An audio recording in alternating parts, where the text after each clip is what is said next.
ஓம் சக்தி. சக்தியில் அனைவருக்கும் என்னுடைய அன்பான வணக்கம். சக்தியிலே நம்ம பஞ்சாபி கேசனுங்க பிஇ முடித்த பின்னாலேங்க அந்த சர்டிஃபிகேட்டை பீரோவில் வச்சு பூட்டிட்டாரு. அப்புறம் ஏதோ வேலைக்காக அந்த சர்டிஃபிகேட்டை வேணும்னு தொடாவி பார்க்கும்போது சர்டிஃபிகேட் கிடைக்கல. எவ்வளவோ முயற்சி பண்ணி பார்த்துமே சர்டிஃபிகேட் கிடைக்கவே இல்லை. அம்மாட்ட ஓடினார் பாத பூஜையில். அம்மா சொன்னாங்க, டேய் வச்ச இடத்துல தாண்டா இருக்குது, நல்லா போய் தேடிப்பார். இவர் மறுபடியும் தேடி பார்த்தாருங்க, நல்ல முறையில் கைக்கு கிடைக்கவே இல்லைங்க.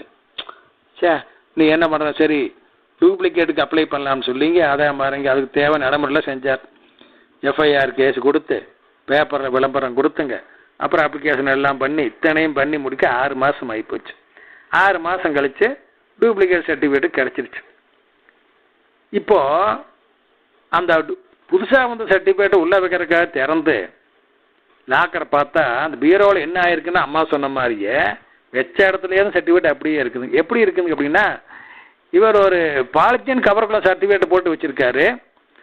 அந்த சர்டிஃபிகேட் படுகடையாக இருந்தால் ஈஸியாக ஒரு கைக்கு தட்டுப்பட்டுருக்கு. ஆனால் அந்த சர்டிஃபிகேட் இப்போ என்ன ஆகி போச்சுன்னா அந்த மேலக்க தகரத்தோட நின்றுட்டு இருக்குது, ஒட்டிக்கிட்டு இருக்குது, சைடு தகரத்தோட. அதனால் இவர் தடவி பார்க்கும் பொழுது தகரம் வலுவல்னு இருக்குது, இந்த பிவிசி சீட்டும் வலுவல்னு இருக்குங்களா அந்த கவரு.